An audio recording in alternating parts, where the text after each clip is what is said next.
এই কামালপুর ইউনিয়নের বিএনপি এবং অঙ্গ সংগঠনের নেতৃবৃন্দ, আমি কৃতজ্ঞতা জানাই আপনার আমার সন্তানরা যারা হাজারের উপর প্রায় 1200 শহীদের তাজা রক্তের বিনিময়ে এই হায়ানা সরকার মুক্ত একটি নিরাপদ এবং 24-এর স্বাধীন বাংলাদেশ অর্জিত হয়েছে। সেই শহীদদের আমি আমার এবং আপনাদের সকলের পক্ষ থেকে কৃতজ্ঞতা জানাই এবং মহান আল্লাহর দরবারে আমরা আমার দোয়া করি আল্লাহ যেন তাকে শহীদের মর্যাদায় জান্নাতুল ফেরদৌস তাদেরকে দান করেন। ভাইরা আমার, শুধু তাই নয়, কয়েক হাজার আমার আপনার সন্তানরা আজকে মৃত্যুর সঙ্গে পাঞ্জা লড়ছে, তারা বিভিন্নভাবে গুলি খেয়েছে। তাদের জন্য আমরা দোয়া করি আল্লাহ পাক যেন তাদেরকে খুব দ্রুতই আরোগ্য করেন এবং এই অন্তর্বর্তী সরকারের কাছে আমরা আহ্বান জানাই, বিনীত নিবেদন জানাই, তাদেরকে দেশে এবং বিদেশে চিকিৎসার মাধ্যমে তাদেরকে যেন সুস্থ করে তাদের বাবা মায়ের কাছে তাদের সন্তানদের ফিরে দেওয়া হয়। সম্মানিত ভাইয়েরা, আমি আপনাদের সাবেক এমপি, আমি দায়িত্বশীল কথা বলাই আমার উচিত, কিন্তু অনেক সময় সীমানা পেরিয়ে যায়। আমি 18 সালে বলেন এই 16 বছর আপনাদের 2001 থেকে 7 সাল পর্যন্ত আপনাদের কাছে এসেছি, রাতে দিনে আমার কোনো সিকিউরিটি লাগে নাই, আপনারাই সিকিউরিটি ছিলেন। আপনারা আমাকে ভালোবেসেছেন, বুকে জড়িয়ে ধরেছেন, কেউ কাদা মাখা গায়ে, কেউ হরমাত্মক মানে সরাসরি খাম নিয়ে আমাকে জড়ায় ধরেছেন। জানেন যে এই লোকে জড়ায় ধরলে এই লোক কোনো সমস্যা নাই, কারণ এই লোকে আমাদের আমার মতো একজন সাধারণ মানুষ আমরা। কারণ আমি মনে করেছি যে আপনাকে যদি আমি খুশি করতে পারি, আমি যদি আপনাকে খুশি করতে পারি, তাহলে আমার এই এলাকার মানুষকে খুশি করতে পারবো, এই এলাকার মানুষের ভালোবাসা নিতে পারবো এবং আগামী দিনে আমি বিপুল ভোটে আমি নিজেকে জয়ী করতে পারবো এবং আপনাদের সেবা করতে পারবো। আর এরা কি করেছে? আপনাদের ভোটের তো কোনোদিন দরকার পড়ে নাই, ভোট তো আগে রাত্রে হয়ে গেছে অথবা ভোটই প্রয়োজন হয় নাই। তো ডাকাতি করুক, চুরি করুক, তারা এই কাজের জন্য আপনাদের কোনো প্রয়োজন তারা মনে করেন নাই। তারা আজকে একটা এমপি কে বলেন তার বাড়ি যদি আপনি যদি খোঁজ করতে যান যে তাদের বাড়ি বাড়ি রেখে চলে গেছে, তো বাড়ি দেখেন, পুলিশদের সার্চ করেন বা জনগণ কোনোদিন না কোনোদিন সার্চ হবে তাদের বাড়ি, দেখবেন যে শত শত কোটি টাকা। একজন আওয়ামী লীগের নেতা, ইউনিয়ন পর্যায়ের নেতা থেকে থানা জেলা, তাদেরকে কোটি কোটি টাকার মালিক হয়েছে, তাদের বিদেশে বাড়ি হয়েছে। আর সব কিন্তু এখন শেখ হাসিনা যেমন এক কাপড়ে চলে গেছে বললো আমার ছোট ভাই, সবাই কিন্তু এখন পলাতক, কেউ কাউকে দেখা যাচ্ছে না। কিন্তু হ্যাঁ না, ঘুপটি মেরে থাকতে পারে, কিন্তু ঘুপটি মেরে থাকলেও সেই বাংলাদেশি পার্টি এই বাংলাদেশ থেকে তারা পালাতে পারবে না। এই সরকারের মূল দায়িত্ব, এই সরকার হলো এই আন্দোলনের ফসল, এই সহস্রাধিক শহীদের আত্মত্যাগের ফসল, এই রক্ত কিন্তু এখনো শুকায় নাই। এই সরকারকে অবশ্যই আওয়ামী মুক্ত করতে হবে, এই সরকারকে অবশ্যই আওয়ামী লীগের এই পরগাছা আছে সারা বাংলাদেশে গঠিত হয়ে আছে, এই বিভিন্ন ভাবে এই পরগাছাদের এই বাংলাদেশ থেকে এই পরগাছা মুক্ত করতে হবে, এই সরকারের দায়িত্বই এইটা। তবে আপনাদের কাছে আমি একটা অনুরোধ জানাবো, আমাদের এই সরকারটা আমাদের, দেশটা আমাদের, জনগণ আমাদের, আমরা কিন্তু অদায়িত্বশীল কাজ করতে পারবো না। আমি যদি বলি যে আজকে মিছিল নিয়ে সব আওয়ামী মুক্ত করে দেবেন, এইটা কিন্তু আমাদের দায়িত্বশীলতার কাজ হলো না। আমাদের একটা সরকার আছে, তাদের প্রশাসন আছে, পুলিশ বাহিনী আছে, আইন শৃঙ্খলা বাহিনী আছে, তাদের নিয়ে যদিও অনেক বিতর্ক ছিল, তারা মাপ চেয়েছে, বিভিন্নভাবে তারা বুঝতে পেরেছে তারা যে কাজটি করেছে তারা ভালো কাজটা করে নাই। তারা জনগণের বিরুদ্ধে অস্ত্র উঁচিয়ে মানব যেই অস্ত্র দিয়ে মানুষকে গুলি করলে মানুষ মারা যাবে সেই অস্ত্রগুলি তারা ব্যবহার করেছে। সাধারণত এই অস্ত্র কিন্তু পুলিশের ব্যবহার করার কথা না, কারণ মিছিল মিটিং এ সাধারণত রাবার বুলেট, বিভিন্ন ভাবে কাঁদানে গ্যাস এইগুলো নিয়ে ব্যবহার করা হয়। কিন্তু এই ভাবে পুলিশের পাশাপাশি পুলিশের সাথে আওয়ামী কিছু লোকজন অস্ত্র দিয়ে এই মানুষকে হত্যা করেছে, তাদের কি বিচার হওয়া উচিত না? কি বলেন, জোরে বলেন। তাহলে তাদের বিচার করতে হলে এই সরকারকে সময় দিতে হবে। তো এই সরকারকে আমরা সময় দিতে চাই, আমরা জনগণকে নিয়ে আমরা সহযোগিতা করতে চাই, সবাইকে নিয়ে আমরা আইন শৃঙ্খলা বাহিনী, প্রশাসন সবাইকে আমরা সহযোগিতা করতে চাই। যারা এই হত্যাগুলির সাথে জড়িত, যারা রুবেল আলমকে হত্যা করতে চেয়েছিল, যারা আবুল কাসেমকে যারা পা ভেঙে দিয়েছিল, যারা বিভিন্ন ভাবে আমাদের বিএনপির কর্মীদের অত্যাচার করেছে, নির্যাতন করেছে, প্রহার করেছে, জানে মারার হুমকি দিয়েছে, জেলে পাঠিয়েছে, একে একে সবার বিরুদ্ধে মামলা করা হবে। শুধু তাই নয়, তাদের সাথে সাথে এমপি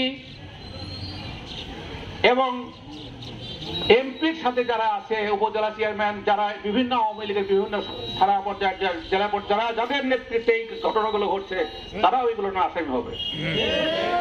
জীবন হওয়া উচিত না? আজকে এই নিরাপদ বাংলাদেশ করতে গেলে আওয়ামী মুক্ত বাংলাদেশ ছাড়া নিরাপদ বাংলাদেশ হতে পারে না। আমি বলতে চাই, একজন সাবেক এমপি হিসেবে আমার দায়িত্বশীল বক্তব্য হবে, কিন্তু দায়িত্ব সবসময় দায়িত্ব পালন করা যায় না। আমি আমার জনগণকে নিয়ে ঐক্যবদ্ধ থাকবো। কোন বিচার যদি না হয়, কোন আওয়ামী লীগ সন্ত্রাসী যদি এই এলাকায় থাকে, আমার সংগঠন বিএনপি এবং আমাদের যে দল অঙ্গ সংগঠনগুলি আছে তাদেরকে সাথে করে, জনগণকে সাথে করে ঐক্যবদ্ধ হবে, তাদেরকে প্রতিহত করতে হবে। মামলা হামলা দিয়ে আমাদেরকে তো 16 বছর এই বুকের বুকেটার জগদ্দল পাথর দিয়েছিল, আমরা কথা বলতে পারিনি। 18 সালে আসছি এখানে, দিয়ে যখন যাই মানে কোন রকম আপনারা দেখছি, সালাম দিছি, কিন্তু ভয়ে ভয়ে হাতটা আবার নামাতে পারি কিনা, কথা বলতে যাওয়া হয় নাই। তাহলে এইটা কি দেশ হলো? এটা কি গণতন্ত্র হলো? আমি ইচ্ছে করে পরবর্তীতে আর ওই মান্নান সেম মারা গেল উপনির্বাচনে আমি দাঁড়াইনি। আমি বলছি এই লোকের সাথে দাঁড়ায় তো কোনো লাভ নাই, যেখানে 24টা কেস 26টা কেস হলো, 2800 মানুষ মামলা আসামি হলো, এদের সঙ্গে কিভাবে নির্বাচন করে তো লাভ নাই। আজকে তাই বলতে চাই, এখন জনগণ বুঝতে পেরেছে, কথা বলতে শিখেছে, আওয়ামী লীগ মুক্ত একটি বাংলাদেশ পেয়েছে। এই জনগণ এখন 71 সালে যেভাবে রুখে দাঁড়িয়েছিলেন, আজকে 24 সালে তাদের সন্তানদের জন্য রুখে দাঁড়াতে চান। আমরা আবার সামনে যেতে চাই সন্তানদেরকে নিয়ে। এই সন্তানদের মাধ্যমে আগামী দিনে নিরাপদ বাংলাদেশ হবে ইনশাল্লাহ। আজকে তারা মুক্ত বাংলাদেশ মুক্ত করেছে, খালেদা জিয়াকে মুক্ত করেছে, আজকে সারা বাংলাদেশের মানুষ মুক্ত হয়েছে, আজকে সারা বাংলাদেশের স্বাধীন হয়েছে বলতে হবে। 24-এর স্বাধীনতা, এই স্বাধীনতা যারা নিয়ে এসে দিয়েছে, আজকে আপনাদের পক্ষ থেকে তাদেরকে অভিনন্দন জানাই, কৃতজ্ঞতা জানাই, ধন্যবাদ জানাই। আজকে আমাদেরও ছাত্র দলের 32 জন ছেলে শহীদ হয়েছে। সব সংগঠনে, অনেক সংগঠনের সাধারণ মানুষ রাস্তায় নেমেছে। আমার মেয়ে রাস্তায় ছিল, আমার নাতনিগুলো রাস্তায় ছিল। কাজেই এটা হলো আগামী প্রজন্মের বাংলাদেশ গড়ার স্বপ্ন। এই বাংলাদেশকে লুণ্ঠন করতে দেওয়া যায় না। যারা এই বাংলাদেশকে লুণ্ঠন করেছে তাদের বিচার কি হওয়া উচিত না? যারা এই হাজার হাজার কোটি টাকা যাদের বাড়ি থেকে বাড়াইতেছে তাদের কি বিচার হওয়া উচিত না? যারা বাংলাদেশ ব্যাংক লুট করেছে, বিভিন্ন ব্যাংক লুট করেছে, আজকে ব্যাংকের টাকা নেই, তাদের কি বিচার হওয়া উচিত না? আজকে যারা আমাদের এই সন্তানদের হত্যা করেছে তাদের কি বিচার হওয়া উচিত না? তাহলে আপনাদের কাছে অনুরোধ, আপনারা বুঝতে পারলেন ঘটনাগুলোর সবকিছু, আপনারা সবাই এই আওয়ামী লীগের আগে থেকে জানতেন, এখন আমাদের সংগঠনের সঙ্গে সম্মিলিত থেকে আমরা প্রশাসনকে সহযোগিতা করব। আমরা প্রশাসনের বিশৃঙ্খল করতে চাই না। আমাদের সরকার, এই সরকারটা কাদের সরকার? এই ছাত্রদের সরকার। এটা কি আওয়ামী লীগের সরকার? তাহলে এই সরকারের দায়িত্ব কি? এই সরকারের দায়িত্ব হলো এই হত্যাকারীদের বিচার করা। এই সরকারের দায়িত্ব কি? এই লুণ্ঠনকারীদের বিচার করা। এই সরকারের দায়িত্ব হলো ব্যাংক থেকে যারা টাকা চুরি করে সেই টাকা চোরদের ধরে ওই টাকা আবার ব্যাংকে ফেরত নিয়ে আসার সরকার। এই সরকারের দায়িত্ব হলো যারা এই স্বৈরতন্ত্র কায়েম করেছিল তাদের ধরে ধরে বিচার করা। এই সরকারের দায়িত্ব হলো আওয়ামী শাসক শেখ হাসিনার নেতৃত্বে যে মন্ত্রণালয়ের মন্ত্রীরা ছিলেন তাদেরকে আন্তর্জাতিক আদালতে বিচার করে তাদেরকে ফাঁসির ব্যবস্থা করা। কাজেই আপনারা ধৈর্য ধরবেন, শান্তি শৃঙ্খলা রাখবেন, ইনশাল্লাহ আপনারা নিরাপদ বাংলাদেশ পাবেন। আমাকে বলেছে যে আপনি কথা দিবেন, আমাদের একটা সংগঠন আছে, এই সংগঠনের নাম বাংলাদেশ জাতীয়তাবাদী দল, যার শহীদ জিয়ার আদর্শের দল, বেগম খালেদা জিয়ার যার নেত্রী, যার নেতা তারুণ্যের অহংকার তারেক রহমান, ওনারা যে সিদ্ধান্ত দিবেন সেই সিদ্ধান্তের সঙ্গে আমরা সবাই ঐক্যবদ্ধ হয়ে কাজ করতে হবে। আমাদের মধ্যে কোন রকম বিভেদ নাই, বিভেদ নাই। যিনি নির্বাচনে নমিনেশন পাবেন তার পক্ষে আমরা এক ঐক্যবদ্ধ হয়ে কাজ করে তাকে আমরা ইনশাল্লাহ এমপি বানাবো। এটি আপনাদের কাছে জানালাম এবং এইভাবেই আমাদের কাজ করতে হবে ইনশাল্লাহ। আপনাদের সবাই যদি সতর্ক থাকেন, এই কামালপুরে সবচেয়ে বেশি ক্রাইম হয়। আমি এমপি থাকাকালীন সময় দেখেছি সবচেয়ে বেশি ক্রাইম হতো এই কামালপুরে। আমি এই কামালপুরে আসতে, আমি ভোটের দিন 2001 সালে এখানে অনেক সমস্যা হয়েছে, আপনাদের মনে থাকার কথা। কাজেই আপনারা ভীত হবেন না, ইনশাল্লাহ এই প্রশাসন আস্তে আস্তে দেখবেন যে এইগুলো সব চেঞ্জ হয়ে যাবে, অনেক কিছু চেঞ্জ হবে, এটা রিফর্ম হবে। এই প্রশাসনগুলো আস্তে আস্তে দেখবেন যে আপনাদের সবচেয়ে কাছে, সবচেয়ে বাংলাদেশে স্বাধীনতার পরে সবচেয়ে প্রিয় একটি প্রশাসন হবে, একটা পুলিশ বাহিনী হবে যারা আপনাদের সত্যিকারের আপনাদের সেবা করবে, সত্যিকারে আপনাদের ট্যাক্সের পয়সা যারা বেতন নেয় সত্যিকারে আপনাদের পাশে এসে দাঁড়াবে, আপনাদের সাহায্য করবে।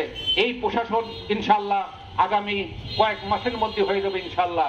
সেটা যে কয়েক মাসে না হয়, যদি বছরও লাগে তাতে কোনো আপত্তি নেই। আমরা এই সরকারকে সময় দিতে পারি না? অবশ্যই আমরা সময় দেবো। কাজে এই সরকারের প্রতি আমরা ইনশাল্লাহ শ্রদ্ধাশীল থাকলাম। আমরা এই সরকারের প্রতি আমাদের বিনীত অনুরোধ থাকলে আপনারা দ্রুত এদের বিচার করবেন এবং যত তাড়াতাড়ি পারেন এই আওয়ামী আগাছা মুক্ত করবেন প্রশাসন থেকে এবং বিভিন্ন বাহিনী থেকে এই আগাছা মুক্ত করে একটি নিরাপদ বাংলাদেশ দিবেন, যেখানে আপনারা, আমরা, আমার সন্তানরা ইনশাল্লাহ একটি সুন্দর বাংলাদেশে বসবাস করব।